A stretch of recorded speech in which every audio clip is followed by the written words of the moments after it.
What's up, guys? Welcome back to another video. Today we are going to be discussing something that's important, and I think it's actually overlooked in a lot of modern day, I suppose, like channels or people that talk about a lot of this stuff today. It is discussed by many well-known teachers throughout time, but as I said, it is overlooked, an overlooked in piece of the puzzle when we're looking to bring these goals into our life. And like I said, I don't hear it being spoken about. I think that part of the reason for that is because we're in this, our current society is very, very obsessed with getting, and that's fine. I'm not denying the aspect of getting our goals, getting our desires. I think that that's one kind of, paradoxically and ironically, because we are so outwardly focused, and self-absorbed. When I say focus on yourself, I don't mean in the self-absorbed way that's how can I get from outside of me. The focusing on yourself and the inner work is how you will get those things outside of you. But it is about doing the inner work. If you are doing it from the point of view with getting this outer thing, you're not getting the full value out of this. And you won't be, paradoxically, again, you will not be able to get as much results getting those outward things if you are coming at it from that viewpoint. There are many paradoxes with reality, with life, and that's why I always talk about embracing those shades of gray, embracing those nuances, and not taking things so dogmatically. I don't want to make too long of an introduction to this, but essentially today we're going to be talking about letting go of things. One way that you can describe this is forgiveness, is the act of forgiveness. But really, on an energetic level, what's going on is when you are harboring grudges, when you are buying into resentments, these types of things, blame, and we've talked a lot about this on this channel, how those things are disempowering, especially blame, because that's a victim type of consciousness. It's the lowest, most disempowering state that you can be in. And I've explained this many times, but we're really going to get into this whole forgiveness, not taking things personally. I have some excerpts, one from The Magic Path of Intuition by Florence Scovel Shinn, and another one from The Four Agreements by Don Miguel Ruiz. So let's just get into it. So in the beginning of The Magic Path of Intuition, Florence Scovel Shinn was well known for her book, Your Word is Your Wand. She has other books. Essentially, she talks about the concepts that we talk about, using the word, using your thought to really create. So what she says here is, you have no need for resentment, resistance, fear, worry, all forms of fighting, etc. The situation you resent will be wiped out. Stand still, keep your poise, and the power within will fight your battle. Anger and resentment blur vision and often affect eyesight, as well as prevent you from following your intuitive leads. The intuitive leads are the same things that we've been discussing that Vadim Zeland talks about. Those nudges of intuition, those dictates of power that he mentions in Tufti the Priestess. So, for example, you met a friend on the street and you said gaily, which means happily, "Aren't we having wonderful weather?" She replied, "Yes, but you are looking rather tired." Then you answered with feeling, making your first false move, "Oh no, I've never felt more rested in my life." Then she replied, "Well, perhaps you look badly because you have such an unbecoming hat." Filled with resentment, you hurried home to look in the mirror to see what was wrong with the hat. You had a pain in the back of your neck, for an attitude of mind has caused congestion there. This could be, you alluded to all the chakras, all the energy points throughout the body. I've been working with somebody who's well-versed in Chinese medicine, reflexology, and there are corresponding meridians and energy centers, and through the feet he can actually see what's going on in different parts of the body and different organs. So she's not a Chinese medicine, she's not well versed in Chinese medicine, but she's aware of these ideas as well. So you are now ready to contract the cold or something worse, because a lot of physical diseases, a lot of physical ailments have some sort of emotional correspondence. That is what like a well-known thing in Chinese medicine. So call on the law of forgiveness at once. Send love and goodwill to your friend and say, oh, power above, give me another chance. This time I won't argue. I'll be non-resistant, loving, and kind. Now you have neutralized the congestion and the ensuing ills. The next time you meet your friend, you are filled with goodwill and you really do not care whether she likes your hat or not. You say, what a lovely day. And she will reply, how well you look. Where did you get that cute hat? There's no emotional response to a situation. You have finished with it. Otherwise, you have the same experience over and over again. And this is what you see happening. And what she's talking about here, you are consciousness. She's talking about the same thing that Neville Goddard would say. Essentially, revision right here. But you're not fighting with it. You're not fighting with this, and therefore the circumstances change.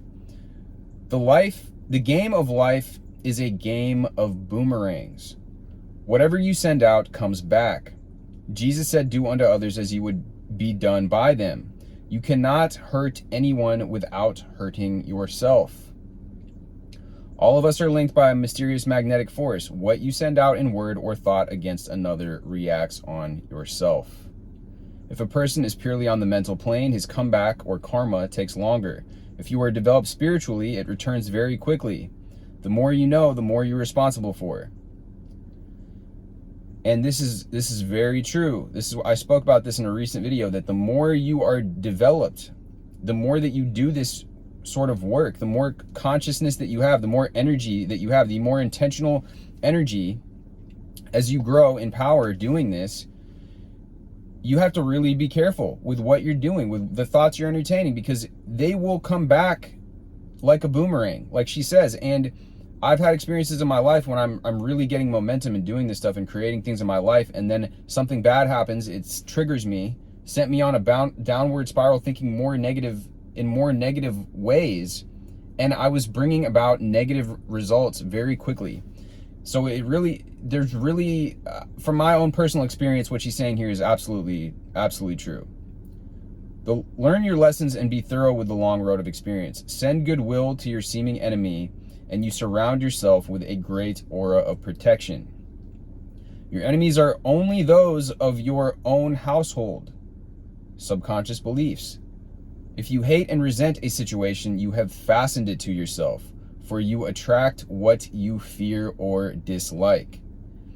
She's explaining here exactly what the thing that we find as humans, we find so hard to understand. Why is it that we attract the things that we don't want? Again, we're creating with our attention, and it's the same. This is the same idea that Vadim Zeland talks about in transurfing. When someone has been unjust to you, you are filled with wrath and resentment. You cannot forgive that person. Time rolls by and another person does the same thing. It is because you have a picture of injustice engraved in your subconscious. History will repeat itself until you think you are cursed with misfortune and injustice. There's only one way to neutralize it. Be absolutely undisturbed by the injustice and send goodwill to all concerned. Affirm, my goodwill is a strong tower around me. I now change all enemies into friends, all inharmony into harmony, all injustice into justice. You will be amazed by the working of the law. One of my students brought harmony out of chaos in her business affairs by using the above statement. As the alchemists of old transmuted all base metals into gold, you have the power to change all evil into good. Therefore, I tell you, whatever you ask for in prayer, believe you've received it, and it will be yours. That's Mark 11:24. Just a side note on this. I've been doing some work with, I mentioned him before, Joe Gallenberger, but he believes that in the Bible, you know, they translated it originally from Aramaic, but then it was translated from Greek into English. And he believes that these types of statements, whatever you ask for in prayer, He believes that these are mistranslations. And I've seen a lot of people kind of talk about this, that really they're not asking, or what's the other word? There's another word that begins with a P, but really they're affirming. And so whatever you say, this is what Gallenberger has said, and like I said, other people. So the real translation of something like this would be more, whatever you command, whatever you affirm in your mind, believe you have received and it will be yours. Interesting little side note there. So since we talk so much about affirming, I figured I would bring that up. All right. So there's another thing that Florence says here, which is do something to show your faith. Once you have spoken the word, she says, affirm the statement, God is my supply. Big, happy financial surprises now come to me. Do something to show your faith. Faith without works is dead. Buy a new bag or wallet saying, this is my magic purse to hold my money and the universe sends me. Get a new pen and say, this is my magic pen for endorsing. Give away old clothes that make you feel poor. They will drag you down. There's a whole nother thing that this book is really great. There's a whole nother thing that she gets into about creating space, because when you create space, the universe hates a vacuum. And so when you get rid of old things, you're allowing new space for things to come in. But what I'm going to get into now is this beginning of this don't take anything personally in the 4 agreements, because it's it's touching on this. These are the same ideas here, and this is again going to enforce what she's saying, but Florence Scovel Shinn has put that beautifully. So the first agreement is to be impeccable with your word, which again goes right along with exactly what we talk about on this channel. What are we doing when we are making these affirmations? When we are aware of our inner conversations, when we begin to robotically affirm, or when we begin to monitor our thoughts, when we begin to become aware and see in what ways are we thinking, that is how we are becoming impeccable with our word. I'm not going to go into that first agreement because that's not what the topic of this video, but this second agreement is to not take anything personally. So let's see what he has to say. These are born from the first agreement. The next 3 agreements. Whatever happens around you, don't take it personally. Using an earlier example, if I see you on the street and say, hey, you are so stupid, without knowing you, it's not about you. It's about me. If you take it personally, then perhaps you believe you are stupid. Maybe you think to yourself, how does he know? Is he clairvoyant? Or can everybody see how stupid I am? You take it personally because you agree with whatever was said. As soon as you agree, the poison goes through you and you are trapped in the dream of hell. Now, these, I believe these are from Toltec teachings. These are ancient kind of shamanic teachings, and they believe, and I'll do another video here where I explain these shamanic principles, because they also give you a really good foundation of understanding of a lot of reality, honestly. But the dream of hell, I mean, this example is actually very similar to Florence Scovel Shinn's, where you're taking it. She says, as soon as you take it on with feeling, you've made your first mistake. And he's saying, as soon as you agree, the poison goes through you. What causes you to be trapped is what we call personal importance. Personal importance, and this is what I was talking about at the beginning of the video, this kind of self-absorbed mentality that a lot of people are in. Personal importance, or taking things personally, is the maximum expression of selfishness, because we make the assumption that everything is about me. During the period of our education or domestication, we learn to take everything personally. We think we're responsible for everything. Me, always me. Nothing other people do is because of you. It is because of themselves. All people live in their own dream, in their own mind. They're in a completely different world from the one we live in. When we take something personally, we make the assumption that they know what is in our world, and we try to impose our world on their world. Even when a situation seems so personal, even if others insult you directly, it has nothing to do with you. What they say, what they do, and the opinions they give are according to the agreements they have in their own minds. Their point of view comes from all the programming they received during domestication. If someone gives you an opinion and says, hey, you look so fat, don't take it personally, because the truth is this person is dealing with his or her own feelings, beliefs, and opinions. They tried to send poison to you, and if you take it personally, you take that poison and it becomes yours. Taking things personally makes you easy prey for these predators, the black magicians. They can hook you easily with one little opinion and feed you whatever poison they want, and because you take it personally, you eat it up. You eat all their emotional garbage, and now it becomes your garbage. But if you don't take it personally, you are immune in the middle of hell. Immunity to poison in the middle of hell is the gift of this agreement. When you take things personally, then you feel offended, and your reaction is to defend your beliefs, create conflicts. You make something big out of something so little because you have the need to be right and make everyone else wrong. You also try hard to be right by giving them your own opinions. In the same way, whatever you feel and do is just a projection of your own personal dream, a reflection of your own agreements. What you say, what you do, and the opinions you have are according to the agreements you have made. And these opinions have nothing to do with me. Okay. So, again, why do I kind of just... I sound like a broken record probably sometimes talking about how things are in shades of gray. If you listen to somebody like Neville Goddard, he says everything is you pushed out, right? He's saying everything is reflecting you. Well, on one hand, yes, you are having an impact and you are creating your own reality. But this is why I say that we are co-creating these realities, because everyone, like Don Miguel Ruiz says, is living in their own dream. And Florence Scovel Shinn, even though she is parroting a lot of the same, not maybe parroting, but coming from the same kinds of frameworks with a lot of the ideas that she shares, and even doing revision and all this, as Neville, is saying the same thing as well. That is, essentially by reacting in that way, that's what's creating the problem. It's not the initial thing or disagreement or somebody saying something. It's feeding it into that emotional energy, and that's what Vadim Zeland talks about when he talks about pendulums. But for the purpose of this, I'm going to just go into this last thing, and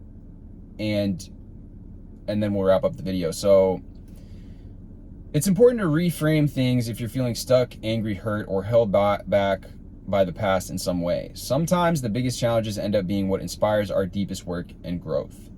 When we zoom out and stop taking things so personally, we realize that everything is working for us, preparing us for what we've actually asked for.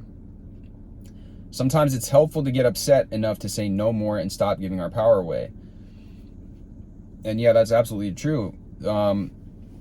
Sometimes we have to get upset, and that's not to say to lash out at other people, but sometimes that anger is necessary to realize, look, I need to set boundaries in place. I need to stand up for myself. I need to raise my standards for who it is and the type of people that I allow and the type of behavior that I allow around me, and what's acceptable and not acceptable. Because if you don't rise to the level of your desires, you fall to the level of your standards. And if you're accepting this type of behavior from people are going to keep doing what it is that you allow them to, what it is that you're willing to tolerate, that you're willing to put up with. So sometimes it takes that anger to be like, this is the final straw. I'm not doing this anymore. And then from there you can rise up that scale and begin again to take your power back. You're not reacting anymore, and you are now deciding what it is that you are going to participate in and what it is that you're not going to participate in. So we can have deep gratitude for the challenges of our past, for giving us not what we wanted, but exactly what we needed to inspire and fuel our highest growth. And you notice that a lot of the times, people that actually make change, it was something, things got so bad that they eventually were fed up with it. I mean, that it's very, very common. A lot of times people don't make a change until something happens. And when you look at the past through the bridge of incidents, bridge of events, you're like, oh yeah, well, now I see how this thing at the time looked so bad, but that was what sparked me on this path. And now I'm doing this, now I'm helping people, or now I'm, created a life for myself that is actually fulfilling. Whereas before, they probably were not on that path, on that trajectory. So we have the forgiveness process here. Step 1, disidentify, take a step back, and remember everyone is in their own world. Step 2, visualize or imagine the person that you're mad at or upset by and see them as a small child, like 5 years old. See if you can imagine the trauma and pain they were in as a child and realize that a big part of them, usually an emotional part, got stunted at that age. Can you forgive the child version of the person and realize it was likely that aspect of the person who created this situation with you?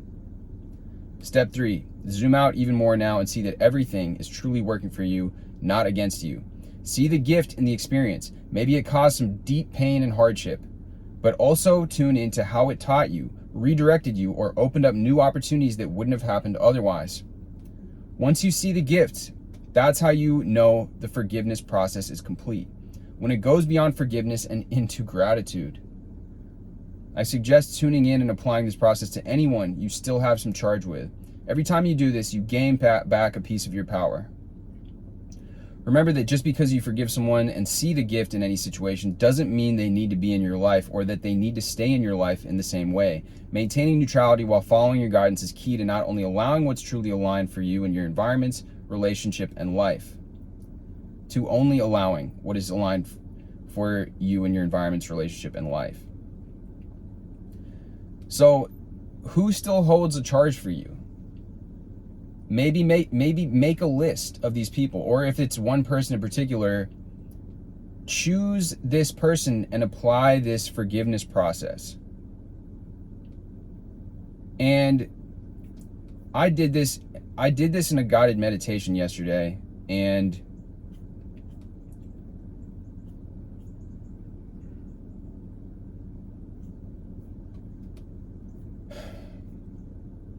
that process, we went over the process, the step 1, step 2, step 3. I did this in a guided meditation yesterday, guys, and I had a lot of emotional purging that happened. And there's research that say that when you cry, you are actually releasing the pent-up energy, emotions. I felt like a gigantic weight lift off of me. And what I'm doing with this video right now is bringing your attention to the fact that when you're holding on to these things towards a person, it could be several people. If you made a list, it could be one person in particular. There are energetic blockages that are not allowing you to tune into those insights, to the intuition, like Florence Scovel Shinn said, to your power to create. Because really underlying all of this, underlying the affirming, visualization, all of it, is everything is energy, right? And that's why I talk about lately, the energetic dynamic between you and some person.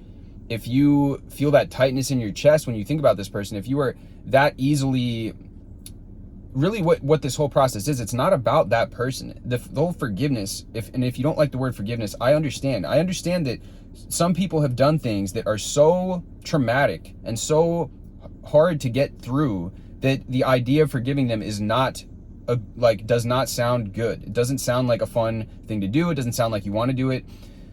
I would just invite you to understand what has been said here, what I've shared in this video. I've taken my time to do this research and share this with you guys because it had a profound impact on me. And when you're able to, if letting go resonates more, don't think about it as forgiveness then. Think about it as letting go of the past hurt. But, really this, in my opinion, doing this process I just mentioned here is really what's going to give you the supercharged results that you're looking for. When you really do forgive, and when it said in there, moving from the state of forgiveness into the state of gratitude, you are really, really, really transforming some energy. You are really, really, really taking that base metal, that lead, and turning it into fucking gold. And it's something that, like I said, is not talked about online very much. I don't hear it being talked about almost at all in modern day coaches or teachers or whatever. And I think it's a huge component of really getting back the vast amount of energy resources, because we're tapping into this energy field, this divine energy that flows through us. But when we hold on to these things, when we're taking things personally, when we're doing those things, like Don Miguel Ruiz says, we're taking the poison in. And I've mentioned that in other, he and these people have said it the best. That's why it's like, I'll just read what they've written. They've already written this and articulated it incredibly coherently. And so instead of me reinventing the wheel, I might as well just read what they've written, because yes, it is like a boomerang. The universe is what you put out, you get back. And that's what these laws are talking about. These laws from everything from the Kabbalion, the law of correspondence, the law of cause and effect. You are, by being here, by being part of the universe, everything's connected.